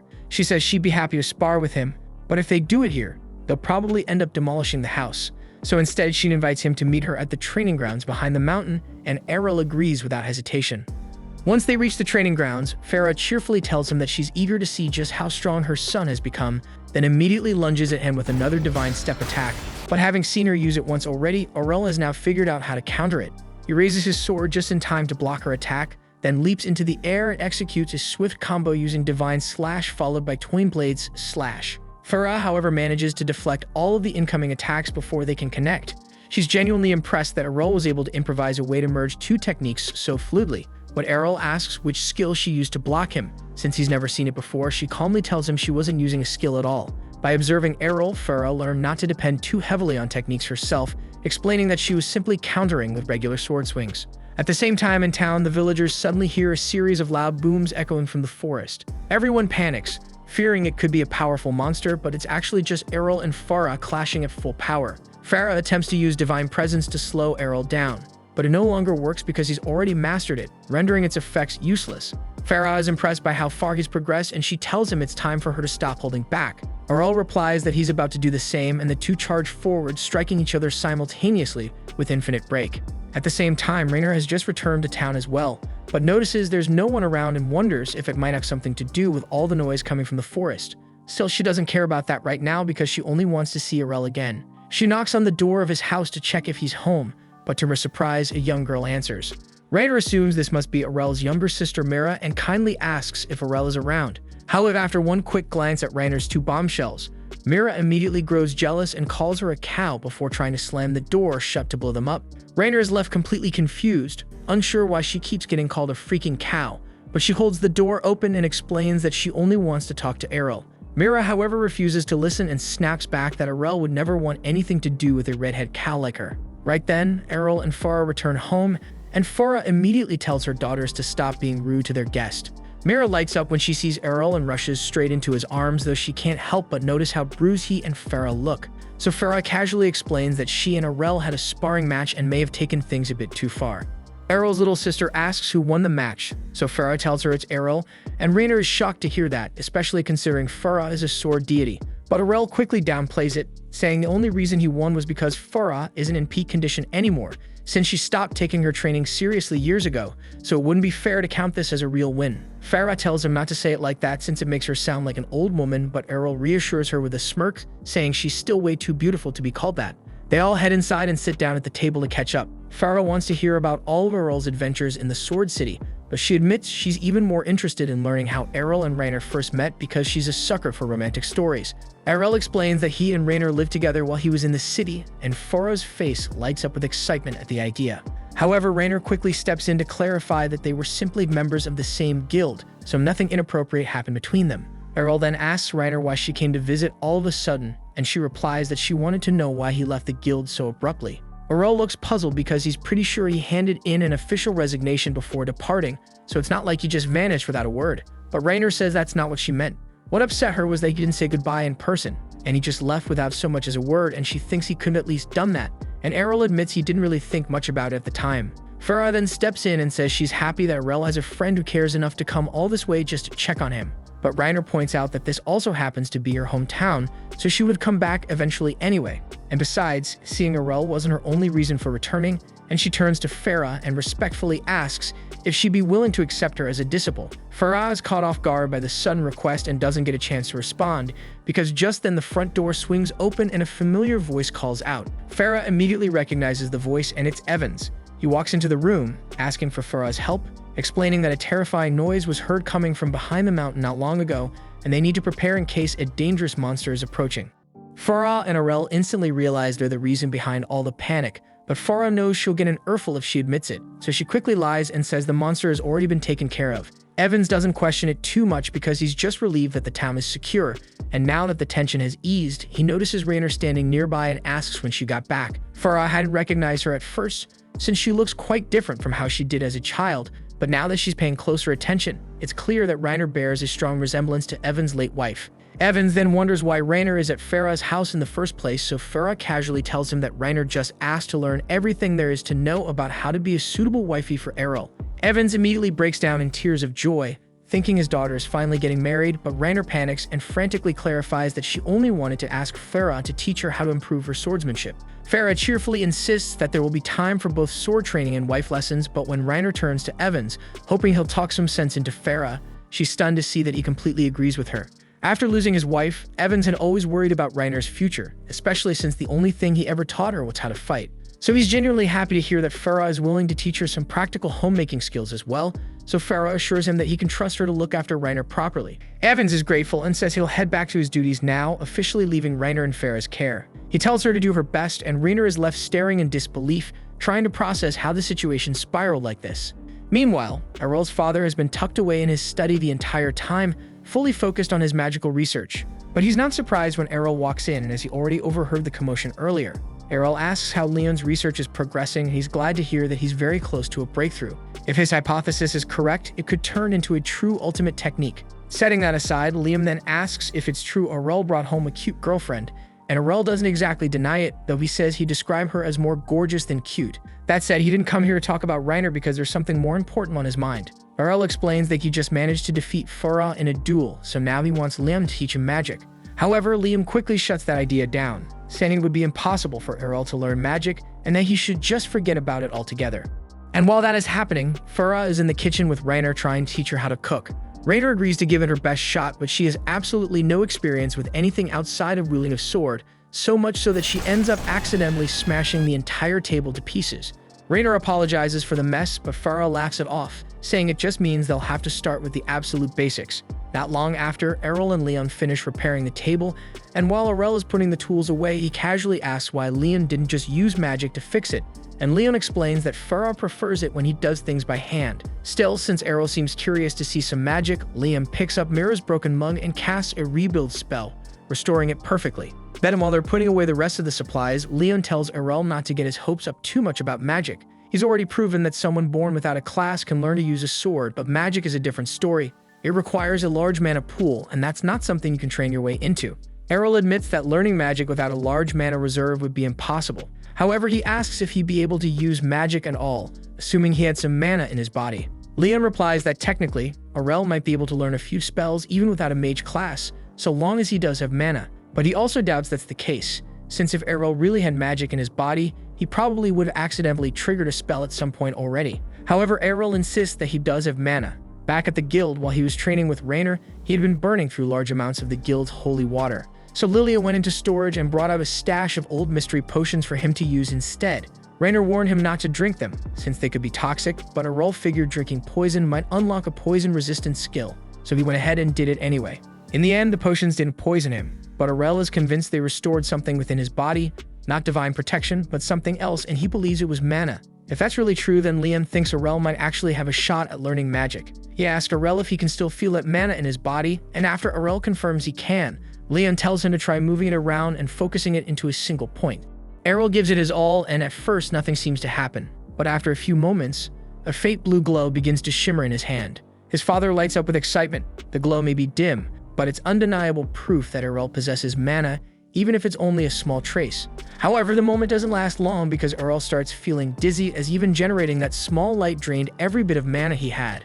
Leon tells him that before he can even think about casting actual spells, he's going to need to work on expanding his mana pool. Fortunately, if there's one thing Errol excels at, it's hard work, and Liam believes he can make it happen in no time. The following morning, Errol marches into the item shop and drops a heavy pile of gold coins onto the counter, announcing that he wants to buy every mana potion they have in stock. From that point forward, he begins a rigorous routine, constantly draining and refilling his mana pool to force it to grow. And after 6 months, Errol's effort pays off, and his mana pool has increased enough for him to stably maintain a floating ball of mana. Liam proudly congratulates him on his progress, but there's still a long road ahead as Errol's current mana output is only equivalent to that of a typical 10-year-old. Liam then hands him a piece of parchment inscribed with Magiscript, the written language of magic, and explains how this will be different for him. Normally, someone with a mage class would instinctively gain the script for each spell as part of their skill set, but since Errol has no class-based magic skills, he'll have to manually memorize the script for every single spell he wants to use. It's going to be a demanding process, so Leon recommends that Errol consider studying the basics in the City of Magic, though he'll need to further train his mana before he can meet the minimum threshold required for entry. It's been 3 years since that day, and ever since, Rainer's been spending every single day training under Errol's mom, not just to sharpen her sword skills, but to become a better homemaker too. Earlier this morning, she was asked to handle the tea by herself, and at first the pressure rattled her, but she pulled herself together and eventually brought it over with shaky hands. She stood there nervously as Errol's mom took a sip, paused to savor it, then told her with a smile that the tea was perfect, just the way it should be. Rainer didn't think that simple praise could make her that happy, but it did. Her quiet little victory didn't last long though, as a sudden cry echoed from upstairs. It was Errol's younger sister Mira, yelling that Errol was gone. She'd gone to wake Errol, but his room was empty, and the only thing left behind was a note. Rainer and Errol's mom quickly read the short message, which simply said he was heading off to Arzbel, the City of Magic, to begin his training. His mom's heart sank a little, hurt that he didn't even say goodbye, while Mira kept sobbing. That's when Rainer had a flashback to when she herself vanished years ago for Sword City Brescia, and how her choices must have hit her own family just as hard. Without hesitation, Errol's mom turned to her and said she never wanted Rainer to vanish like that. Rainer promised she wouldn't because she still had too much to learn from her. The older woman looked off in thought, remembering how her first daughter had left years ago, and now Errol had walked the same path. She couldn't help but wonder when or even if she'd see them again. Elsewhere, Errol was already riding out past the edge of the village, sitting beside the same knight-turned driver from before, who looked both surprised and amused to see him again. Errol asked how long the trip would take, and the man estimated about 2 days. As the road stretched ahead, the driver couldn't help but remark how strange Errol was, how he went to Brescia, made a name for himself with jaw-dropping strength and talent, then ditched all the spotlight and came back to a tiny village no one's ever heard of. Then like smoke, he vanished for 3 whole years, and now here he was again, headed to Arzbel of all places. Errol just shrugged it off, saying he wanted to take a shot at the exams and see how he measured up against the rest. Out of nowhere, a red-haired kid pipes up and asks Errol if he's heading to the entrance exam for the Magic Academy too. He finds it odd though, since Errol looks way older than the typical first-timer. But before Errol even gets a chance to answer, a sharp-tongued, blue-haired girl jumps in, scolding the boy for being rude and assuming things, and she says it's clear that Errol must have been failing the exam year after year. Just as Errol opens his mouth to explain that this is actually his first time going to that city, the girl cuts him off again, saying it's really inspiring to see someone so weak still trying to push past their limits. The red-haired boy immediately snaps back at her, and the two start arguing like crazy while the green-haired girl steps in and tries to calm them down, but she doesn't get very far. The red-haired boy spins back around toward Errol and asks what kind of magic he's into, proudly stating that he himself uses red magic. That triggers a memory in Errol, and he starts recalling how his dad once taught him about the 6 main magic affinities. Black stands for dark magic, white for light, yellow is earth, green is wind, blue means water, and red, of course, is fire. But back then, Errol never showed a natural tie to any of them, so his father figured the best move was to train him in every kind of magic they could get their hands on. Snapping back to the present, Errol tells the boy that he doesn't really know what kind of magic suits him, since he doesn't have a class at all. That stuns the boy, but the blue-haired girl scoffs and calls the boy a joke, and says that Errol is messing with him, because there's no way a classless nobody would ever be allowed to sit for the Academy's entrance exams. The redhead gets fuming and starts yelling for him to stop joking around, but Errol stays calm and pulls out his class card, holding it up for them all to see, and sure enough, it shows that he's completely classless. The kids all freeze in disbelief, blurting out that there's no way someone like him could ever pass the test. But before Errol can reply, a deep, earth-shaking roar erupts from the nearby forest, strong enough to make the trees around them tremble. Errol instantly recognizes the sound and warns them. It's the roar of a troll king waking from its slumber. The red-haired boy starts freaking out, shouting that they need to run for it because that thing's unbelievably strong, while the blue-haired girl shouts at the driver to get them out of there fast. The driver spins around in pure panic, saying that the roar scared his horses so badly that they passed out. The blue-haired girl quickly realizes they're stuck with no way to flee, so she steels herself and starts laying out a battle plan. She tells the redhead and the green-haired girl that at the end of the day, a troll is still just a troll, and if they work together, they should be able to take down the slow brute. But that confidence quickly crumbles when the actual Troll King lumbers out of the woods, wielding a massive club that looks like it could flatten a house. Red tries to rally the group, insisting they hold it together and focus, but before anyone can move, the giant troll is suddenly sent flying through the air, slammed by an even more monstrous club from behind. Then, a second troll, even bigger and nastier, steps out from the woods. The girls collapse, shaking and clinging to each other in fear, instantly realizing that their magic doesn't stand a chance. But the red-haired boy forces himself to stay cool because he can't show fear with the chicks watching. So he jumps out of the cab, takes a deep breath to steady himself, and raises his wand. And with every ounce of mana he's got, he hurls a fireball straight at the troll's face. For a second, it looks like they might actually land a hit, but once the smoke clears, the troll stands there, completely untouched and a lot angrier. The boy freezes since that blast drained all his mana, and he's got nothing left to run or defend himself. The freaking troll then lets out a furious roar and charges straight at him.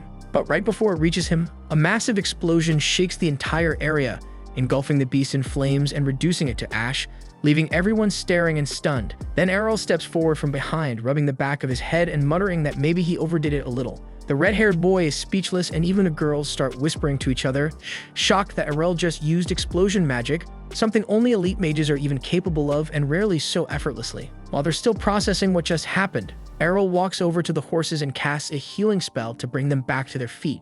As he turns around, he finds the red-haired boy already on his knees, bowing and begging him for forgiveness, and even more dramatically, asking to become his student so he can one day become a top-tier wizard too. Errol tries to brush it off and explain that they've got it all wrong, that he's just a test taker, nothing more. He even shows them the class card again to prove he doesn't even have a class, but the green-haired girl just smirks and says he must be some elite mage pretending to be classless to keep a low profile. Errol gives up trying to convince them and simply heads back to the road, continuing his journey to Arsbel. And after a few days of travel, they arrive just as the sun begins to rise. The city sits nestled beside a wide lake, with drawbridges on all sides that lift and lower to control the flow of people. The girls stare, dumbfounded, as the smug, loud-mouthed redhead trails behind Errol like a well-trained mutt, bombarding him with all kinds of questions. Once they step through the gates, the boy excitedly says Errol must be here to take the red magic exam, which means the two of them will be placed together. Meanwhile, the green-haired girl and the blue-haired one are headed toward the earth and water exams.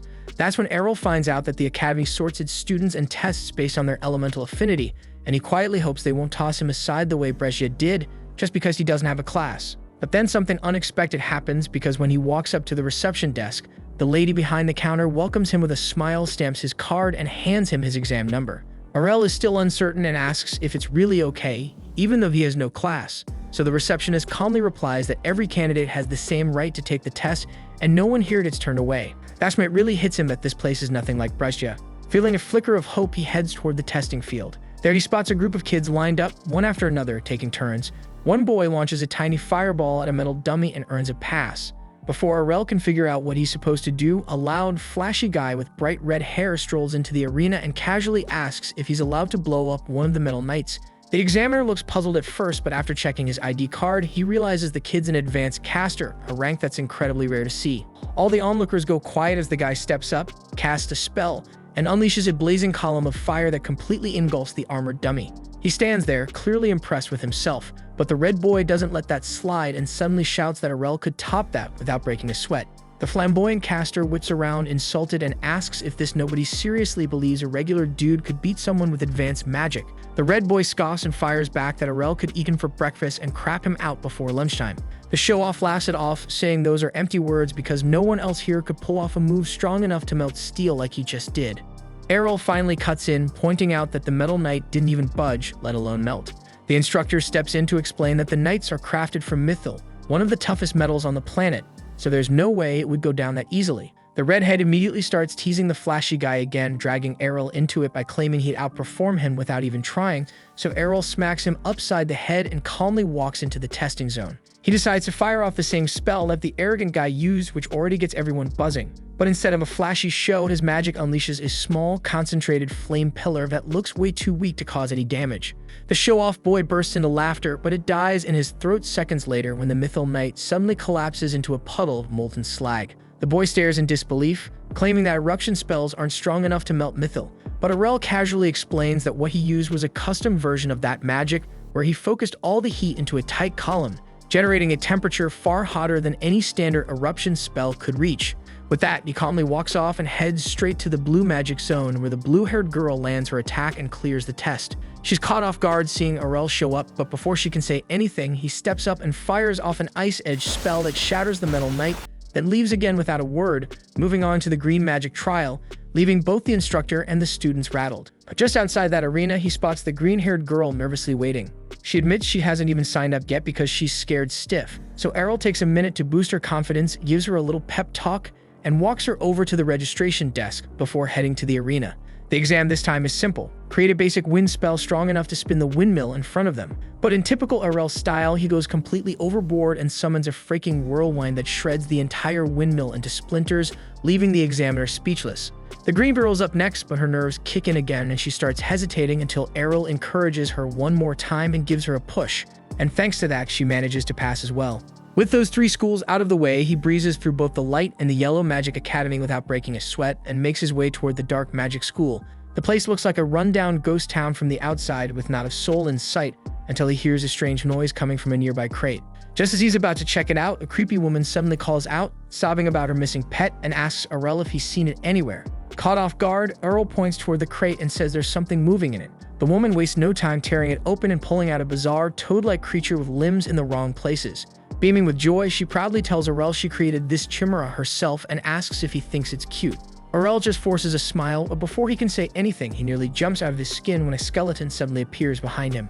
Reacting on instinct, he swings his wand and lops its head clean off. The skeleton casually bends down to pick it up again while Errol stares in disbelief, asking if she's some kind of undead beast. She brushes it off and cheerfully introduces herself as Latalia, claiming she's just a lovely office lady who works here. When Errol asks about the exam location, Latalia explains that the Dark Magic Academy has no restrictions, so anyone can walk in and take the test, since they barely get applicants. And just like that, Errol successfully qualifies for all 6 schools, and once his full registration is complete, he steps outside, only to be immediately surrounded by the red-haired boy and the blue and green-haired girls, all of them bickering about which Magic Academy Errol is supposed to join since he passed their exams.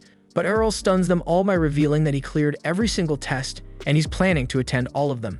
The kids are stunned, their entire world shaken by Errol's outrageous ambitions.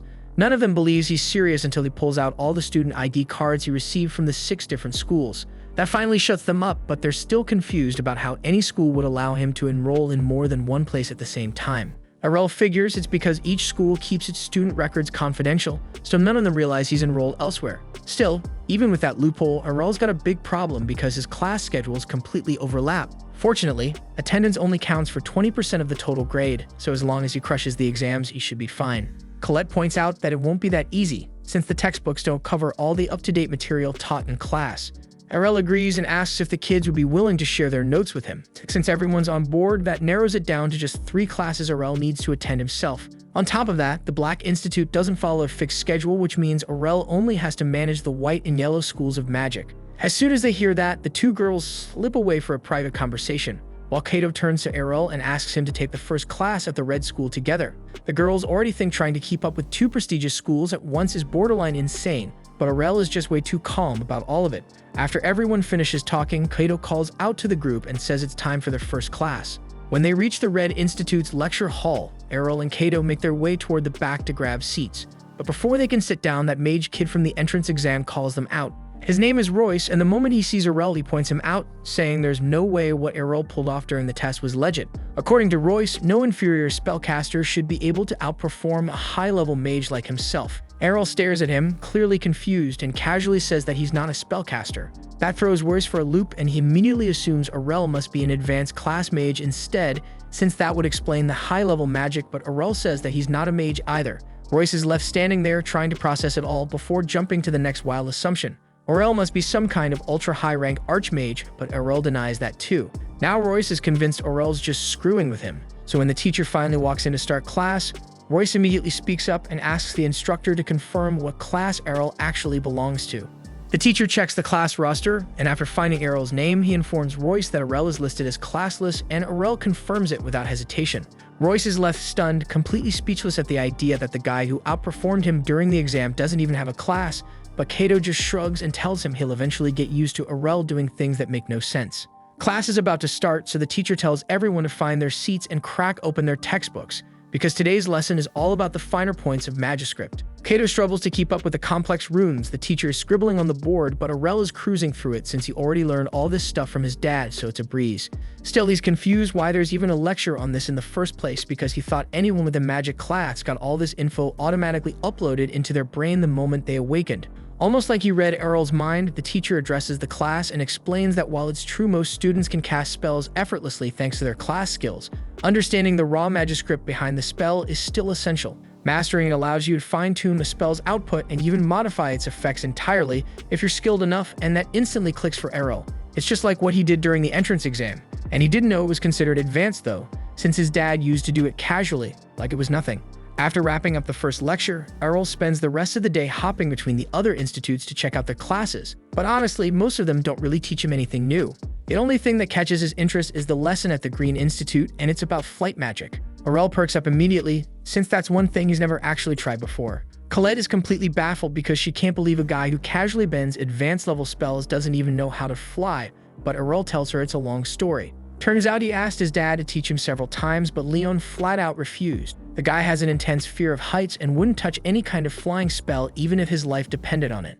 And when the lesson starts, the instructor tells everyone to spread out and picture themselves being carried upward by a rising gust of wind. With that visualization, and assuming they already have a flight skill that handles most of the spell work, taking off should be fairly simple. But for Aurel, who has no such skill and has to do everything manually, the instructor's guidance isn't much help. He glances over at Colette, who doesn't seem to have any trouble following the instructions and lifting herself off the ground. But staying balanced mid-air takes practice, and sure enough, she loses control and drops back down, but she's confident she'll get it down soon enough. Meanwhile, Aurel still needs to figure out how to get airborne and all. Everyone else is visualizing an updraft, so he wonders if he could mimic that effect by conjuring a small tornado beneath his feet. He decides to test it out, but the next second, he's shot hundreds of meters straight into the sky, and then slams hard back into the ground. Colette rushes over in a panic to check on him, but Aurel says he's okay, that next time he's definitely going to need to tone down the tornado's output. Right then, one of the other students flies over to show off his skills. Aurel and Colette are both impressed by how smooth and controlled his flight is. The student starts bragging that he's been working on his flight skill ever since awakening as a spellcaster, and he's never lost a single race. Aurel is curious and asks what kind of race he's talking about, so Colette explains it's a competition where contestants fly through a course, and whoever finishes first wins. Aurel thinks that sounds like a blast and immediately says he wants to enter the next one, but the student tells him he can't join unless he actually knows how to fly.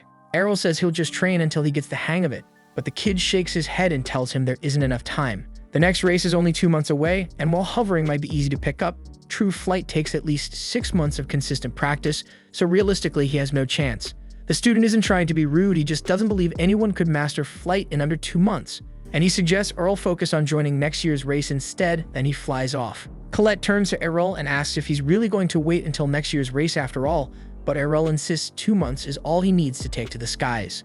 After several weeks, Kufa, Colette, and Kato are all back at school after dark, and Kato can't help but wonder why they dragged him out here. Colette tells him she left something behind and had to come pick it up, but she was terrified to go by herself. Kato gets that, but he still doesn't see why he needed to come too, especially when Kufa is already with her.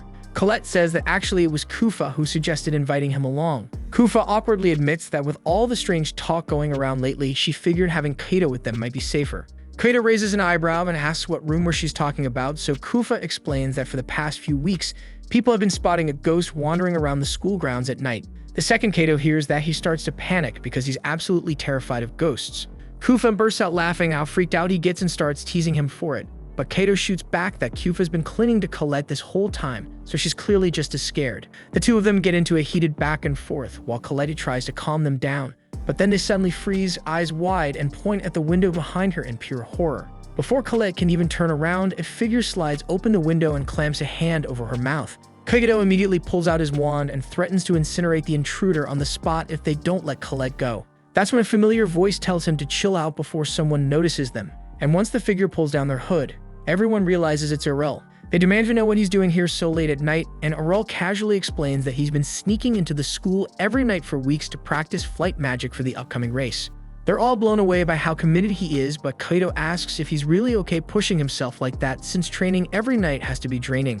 Aurel thanks them for worrying, but he explains to Kaito and the rest that he always makes sure he sleeps enough and even mentions that he'd been taking a nap outside right before they arrived.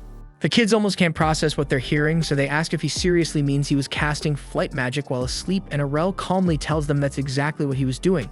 Training like that lets him stabilize the spell until it becomes completely instinctive, and it also boosts his mana pool, so it ends up being incredibly efficient for his growth. Kaito is stunned by how seriously Aurel approaches his training, and even though he knows he probably won't ever reach Aurel's level, he decides he's going to start working himself hard too, and the others make up their minds to do the same. The following morning, Aurel is back in class with Kaito, and while the teacher is writing a spell on the board, he notices there's an error in it, so he speaks up and points it out. The teacher quickly realizes that Aurel is correct, so he starts fixing the spell, and Kaito thinks it's crazy impressive that Aurel managed to catch the mistakes so fast. Aurel explains that he has every spell in the textbook memorized since they don't just pop into his head like they do for the others, but Kaito can barely memorize even a single spell, so he asks how Aurel pulled that off. Aurel replies that he just trimmed down and simplified a bunch of the spells so they'd be easier to remember and activate, and the teacher finds that approach really interesting and invites Aurel to write one of his versions on the board. Aurel does it without the slightest bit of hesitation, and after carefully looking over what Aurel wrote,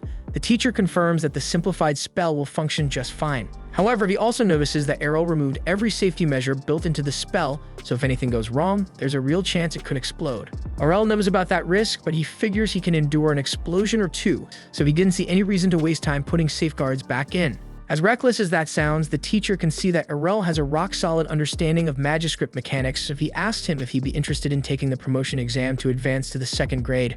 Aurel likes the sound of that, so he agrees to take the exam, but then Royce raises his hand and says he wants to join in as well, and since the teacher has no reason to refuse, they all head to the testing grounds together. The rules of the exam are straightforward, and along this track, a monster is going to be released, and Aurel and Royce will have to bring it down before it gets too close to them if they want to pass.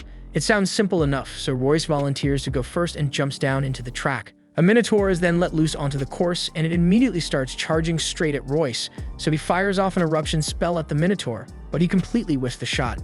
Aurel can't help being impressed because he can clearly feel that the power of Royce's spell has jumped way up since the entrance exam, and the teacher agrees, saying it's the payoff for all the effort Royce has been putting in, but he also reminds him that no matter how strong your magic is, it doesn't mean anything if you can't actually hit your target. Royce frantically fires off more eruption spells as the Minotaur closes in on him, but his aim is complete trash, so the beast keeps getting closer until it's right about to strike him, only to suddenly vanish at the very last second. The teacher explains that Royce was never in any real danger since they have a safety system in place to stop the monsters from actually harming the students, but he still hopes the exam drilled a valuable lesson into him about where he currently stands as a mage. As much as Royce hates to admit it, he can't deny that he's still too weak to clear the test, but the teacher tells him not to feel too bad about it because most students don't pass this exam until they've had 2 full years of training. Then it's Aurel's turn, so he steps down onto the track, and the teacher releases the next monster, but for some reason, this one looks a lot larger and more intimidating than the Minotaur Royce had to fight. Right then, another instructor rushes over to warn Bacchus that there's been a mix-up, and a superior Minotaur was accidentally thrown in with the regular ones they'd normally use for the exam. Bacchus immediately realizes how bad that could be, since a superior Minotaur might actually be strong enough to punch through their safety system, so he shouts for Aurel to get out of there, but Aurel just says he'll be fine because he's confident he can take it down.